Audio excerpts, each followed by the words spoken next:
जय हिंद स्टूडेंट्स। हम लोग देख रहे हैं अकाउंटेंसी में chapter 3 goodwill nature and valuation. इसमें हम इस चैप्टर को काफ़ी थियोरेटिकल पार्ट हमने काफ़ी कुछ इसका कवर कर लिया है। मेथड्स ऑफ वैल्यूएशन भी लगभग हो चुका है। ये जो टॉपिक हम देख रहे हैं मेथड ऑफ वैल्यूएशन भी पिछले वीडियो में मैंने आपको एक्सप्लेन कर दिया था, लेकिन एक बार फिर से मैं आपको रिकैपिचुलेट करना चाह रहा हूँ। एक बार फिर से हम लोग इसको रिकैपिचुलेट कर लेते हैं कि मेथड्स कौन सी हैं। तो methods of valuation of goodwill, goodwill को वैल्यूएट करने की, गुडविल को निकालने की मेथड्स में पहली है average profit method. Average profit method के अंतर्गत हैं simple average profit method and weighted average profit method. ये हमें पता है, ये दो मेथड होती हैं। दूसरी इसमें मेथड है सुपर प्रॉफिट मेथड, और तीसरी मेथड है कैपिटलाइजेशन मेथड। कैपिटलाइजेशन मेथड में भी दो टाइप हैं, capitalisation of average profit method और capitalisation of super profit method. Capitalisation of average profit method and capitalisation of super profit method, ये दो मेथड्स भी इसमें हैं। मतलब टोटल हमें अगर देखें तो 5 मेथड्स हमें यहाँ टोटली डिस्कस करनी है इस चैप्टर में, जिसमें हम पहले देखने वाले हैं average profit method. Average profit method हम देखने वाले हैं। एवरेज प्रॉफिट मेथड में हम सिंपल एवरेज प्रॉफिट मेथड समझ लेंगे पहले, इसके बाद में हम वेटेड एवरेज प्रॉफिट मेथड देखने वाले हैं। तो सिंपल एवरेज प्रॉफिट मेथड क्या है वो मैं आपको बता देता हूँ। इसके बाद में इससे कुछ रिलेटेड कुछ सवाल जो हैं वो मैं आपको करके बताऊँगा, उसके बाद में आपको करने रहेंगे। तो चलिए शुरू करते हैं simple average profit method. Simple average profit method में सबसे पहले स्टेप 1 में हमें कैलकुलेट करना है, कैलकुलेट नॉर्मल बिजनेस प्रॉफिट।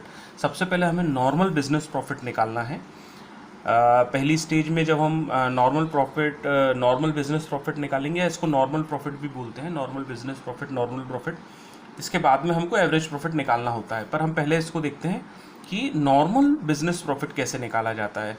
इसमें हमें लेना होता है profit and loss of past years before adjustment. Adjustment के पहले के पिछले सालों के प्रॉफिट और लॉस हमें लेने हैं। प्रॉफिट और लॉसेस या प्रॉफिट और लॉस ऑफ पास्ट ईयर्स या of last years, of previous years, है ना, जो भी आप कन्वीनियंट लगे, past years, previous years, last years, before adjustment, adjustment के पहले के, वो हमें दिए हुए रहेंगे। जैसा मैंने यहाँ मेंशन किया है गिवन, वो हमें दिए हुए रहेंगे।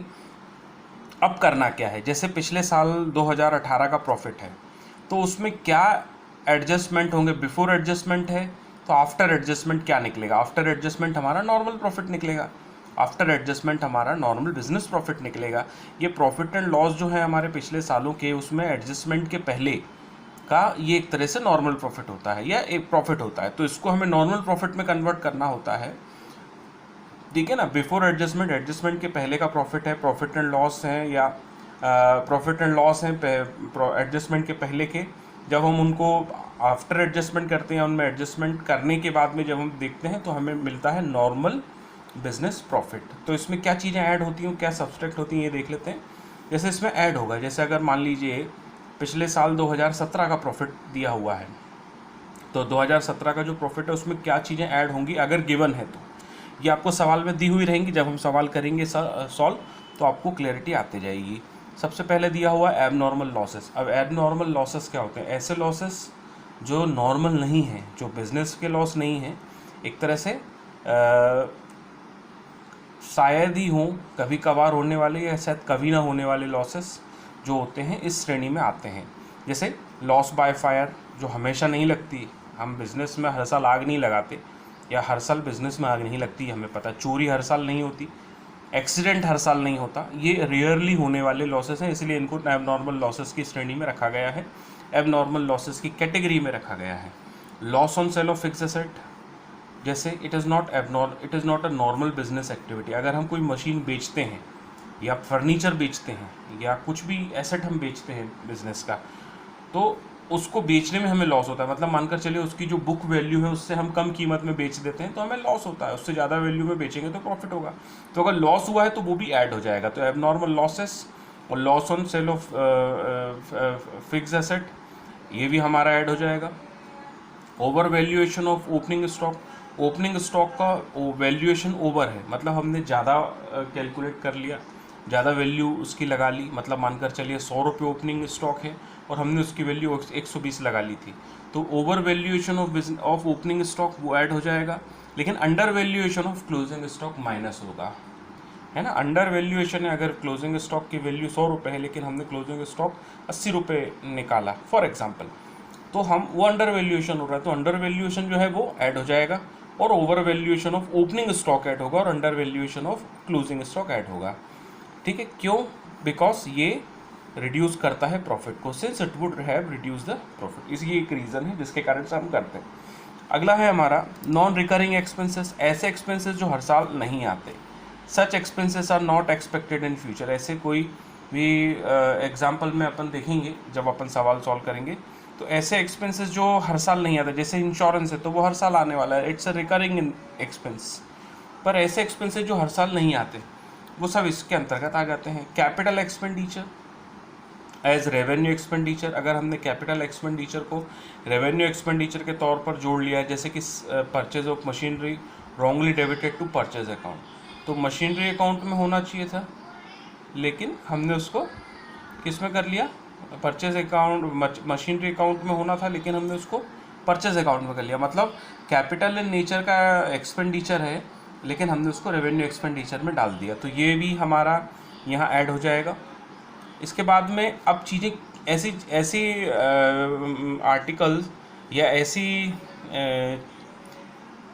ऐसे पॉइंट्स जो कि लेस होते हैं, जिसमें क्या है एबनॉर्मल गेन, जैसे सेल ऑफ फिक्स्ड एसेट, अगर हमने कोई मशीन बेची या फर्नीचर बेचा, जो भी हमने बेचा और उसको प्रॉफिट में बेचा, तो वो हमारा हट जाएगा, वो हमको हटाना पड़ेगा, वो हमें रिड्यूस करना पड़ेगा। Over valuation of closing stock, जो पिछला था उसका उल्टा करना पड़ेगा। Over valuation of closing stock and under valuation of opening stock, हमें इसको लेस करना रहेगा, जिसमें हमने क्या देखा था, over valuation of opening stock था और यहाँ over valuation of closing stock है, तो जस्ट इसका अपोजिट, पिछले वाले पॉइंट का ये अपोजिट हो जाएगा।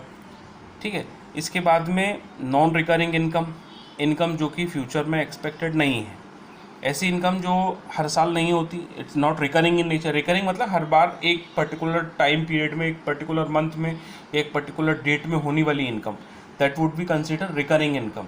तो ऐसी इनकम नहीं है, जैसे कि अगर हमने कोई रेंट पर गोडाउन या ऑफिस या कुछ भी हमने दिया है, तो हमें जो उसका हर महीने जो किराया आएगा that would be recurring in nature, तो उसकी बात यहाँ नहीं हो रही है, ध्यान दीजिएगा, उसकी बात यहाँ नहीं हो रही है, मैं बता रहा हूँ, है ना। तो नॉन रिकरिंग इनकम्स इसमें आ जाएंगी। इसके बाद में income from non trade investment, non trade investment से जो होगी वो वाली इनकम भी हमारी यहाँ से माइनस हो जाएगी, बिकॉज वो क्या है, हमारा नॉर्मल बिजनेस एक्टिविटी से रिलेटेड नहीं है, it is not related to normal business activity. Partner remuneration if it is not deducted, अगर हमने पार्टनर को सैलरी नहीं दिया है, कमीशन नहीं दिया है, तो अगर हमने नहीं दिया है, if it is not deducted, तो वो भी यहाँ से डिडक्ट करना पड़ेगा, माइनस करना पड़ेगा। Any future expenses like insurance premium, अगर कोई फ्यूचर एक्सपेंसेस भी है हमारे, इंश्योरेंस प्रीमियम एटसेट्रा, तो वो भी यहाँ से घट जाएंगे। तो these all are the point जो जिनको हटाने के बाद में हमें एडजस्टेड प्रॉफिट मिलेगा, that is also called normal business profit.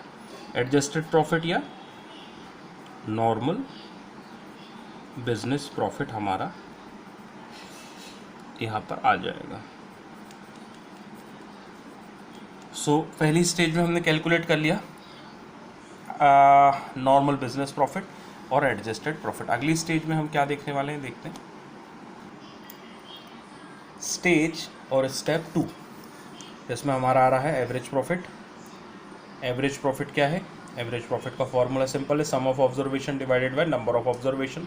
तो टोटल ऑफ प्रॉफिट, जो भी पिछले सालों के प्रॉफिट दिए हैं 2015, 2016, 2017, 2018, 2019 तक के जो प्रॉफिट दिए हुए हैं, वो सारे प्रॉफिट या लॉसेज जो हैं वो प्लस माइनस करके नंबर ऑफ ईयर, अगर 5 साल के दिए हैं तो डिवाइडेड बाय 5, 4 साल के दिए हैं तो डिवाइडेड बाय 4, जैसे 16, 17, 18, 19 तो 4 साल होते हैं तो डिवाइडेड बाय 4 हो जाएगा। तो इट्स अ सिंपल मीन वाला फार्मूला है हमारा, मीन का फार्मूला है ये, sum of observation divided by number of observation. इसके बाद में है determine the number of years purchase. अब ये हमें पता करना पड़ेगा कि भाई नंबर ऑफ ईयर्स परचेज कितनी मानी। It means the year for which the firm is likely to earn that much profit because of the effort made in the past. It is estimated for valuation of goodwill. तो ये estimate किया जाता है valuation के लिए, क्या है इसका मतलब होता है, साल जिसमें फॉर्म ने प्रॉफिट अर्न किया है, ठीक है। जितना भी प्रॉफिट उसने अर्न किया है वो सब इसके अंतर्गत आ जाता है नंबर ऑफ़ ईयर्स परचेस में। और मतलब कैसे किया होगा, बिकॉज अल्टीमेटली एफर्ट किए होंगे, effort made by the partners in the past, तो जो भी उन्होंने एफर्ट किए होंगे, जो भी उन्होंने मेहनत की होगी उसकी मदद से, तो ये हमें निकालना होता है। Determine the number of years purchase, ये जनरली हमें दिया हुआ रहता है 2 years purchase, 2.5 years purchase, 3 years purchase, ये क्वेश्चन में आपको गिवन रहता है। तो डिटरमाइन करना है, उसको हमें पता लगाना है या हमें देखना है, इट इज़ दिया हुआ रहेगा कि भाई कितने साल का परचेस दिया है। अब उसका कैलकुलेशन कैसे होगा ये मैं आपको जब हम सवाल सॉल्व करेंगे तो आपको समझ में आ जाएगा, जब मैं एक्सप्लेन करूँगा। अगला है हमारा स्टेप 4